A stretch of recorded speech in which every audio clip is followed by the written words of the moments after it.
الله نحمده ونستعينه ونستغفره ونؤمن به ونتوكل عليه ونعوذ بالله من شرور أنفسنا ومن سيئات أعمالنا من يهده الله فلا مضل له ومن يضلل فلا هادي له ونشهد أن لا إله إلا الله وحده لا شريك له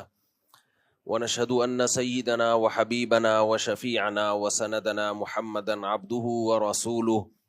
صلی اللہ تعالی علیہ وعلی آلہ واصحابہ وبارک وسلم تسلیما کثیرا کثیرا اما بعد فاعوذ باللہ من الشیطان الرجیم بسم اللہ الرحمن الرحیم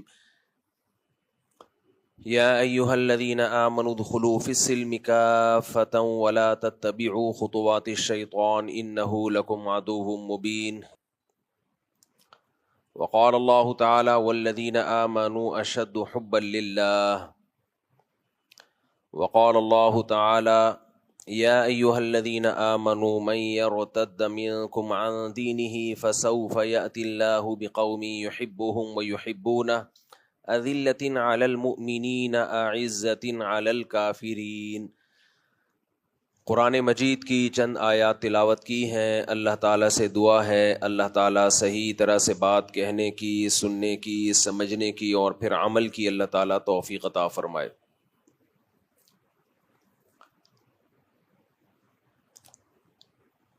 اللہ تعالیٰ نے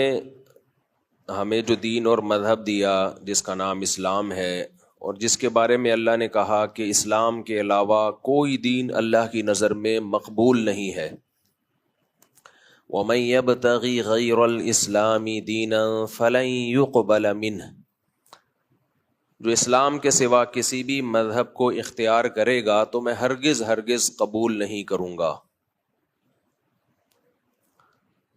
بعض لوگ اس پہ یہ کہتے ہیں کہ اللہ نے پھر ہمیں دوسرے مذہب میں پیدا کیوں کیا؟ یہ غیر مسلموں کا ایک کامن سوال ہے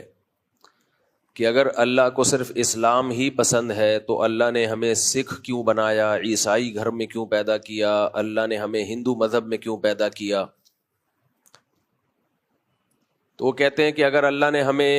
کسی اور مذہب میں پیدا کیا ہے تو اس کا مطلب ہے کہ وہ مذہب بھی ٹھیک ہے، ورنہ اللہ پیدا نہ کرتا۔ قرآن میں اس کا جواب بہت زیادہ اللہ نے دیا ہے، حدیث میں بھی اس کا جواب ہے اور قرآن میں بھی اس کا جواب ہے۔ وہ جواب یہ ہے کل مولود یولد علی الفطرہ فابواہ یہودانہ او ینصرانہ او یمجسانہ، کہ ہر بچہ فطرت پہ پیدا ہوتا ہے، نیک پیدا ہوتا ہے، وہ کسی باطل مذہب پہ نہیں ہوتا۔ بچے کا کوئی مذہب نہیں ہوتا، ہندو، عیسائی، سکھ، کوئی مذہب نہیں ہوتا۔ فَأَبَوَاهُ يُهَوِّدَانِهِ، جب وہ بچہ بڑا ہوتا ہے تو اس کے والدین اس کو یہودی بناتے ہیں، عیسائی بناتے ہیں، ہندو بناتے ہیں۔ پیدائشی طور پر نہیں ہوتا وہ، یہ نہ مشرک ہوتا ہے، بلکہ اس کا ماحول، اڑوس پڑوس، اس کے والدین اس کو غلط رخ پہ ڈال دیتے ہیں۔ اب بچہ اگر نابالغ ہے، اس میں عقل نہیں ہے، تو قیامت کے دن اس سے پھر سوال نہیں ہوگا اس بارے میں، کیونکہ وہ میچور نہیں ہے۔ لیکن جب وہ بالغ ہو جاتا ہے، اس میں عقل پیدا ہو جاتی ہے، سوچنے سمجھنے کی صلاحیت پیدا ہو جاتی ہے، تو پھر اس سے سوال پوچھا جائے گا کہ تم نے صرف اس بیس پہ اپنے ماں باپ کے دین کو کیوں اختیار کیا کہ وہ تمہارے باپ دادا کا دین تھا، صرف اس بیس پہ، محض اس بات پہ غلط چیز کو مان لینا کہ میرے باپ دادا، میرے ماں باپ یا میرا پریوار، میرا خاندان اس مذہب کو مانتا ہے، یہ کوئی دلیل نہیں ہے۔ ایک غیر مسلم نے مجھ سے کہا کہ وہ عیسائی تھے، انہوں نے کہا کہ میں عیسائی گھر میں پیدا ہو گیا، اس کی علامت ہے کہ اللہ چاہتا ہے کہ میں عیسائی بنوں۔ میں نے کہا اگر یہ دلیل ہے، خدا نخواستہ آپ چوروں کے گھر میں پیدا ہو جاتے، چرسیوں کے گھر میں پیدا ہو جاتے، تو کیا یہ اس کی دلیل ہے کہ آپ کے لیے چور بننا درست ہو گیا، آپ کے لیے چرسی بننا درست ہو گیا؟ کیا یہ اس کی دلیل بن سکتی ہے؟ اور کیا اس بیس پہ دنیا میں کوئی عدالت آپ کو چھوڑ دے گی کہ آپ قتل کرتے ہوئے پکڑے گئے،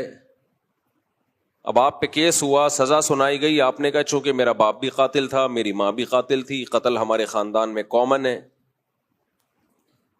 دنیا میں کوئی بھی جرم اس بیس پہ حلال نہیں ہوتا کہ آپ کے والدین، آپ کے باپ دادا، آپ کا خاندان وہ جرم کر رہا ہے، اور کسی نیکی کو اس بیس پہ رد بھی نہیں کیا جا سکتا کہ آپ کے باپ دادا وہ نیکی کرتے تھے لہذا آپ بھی کر رہے ہیں۔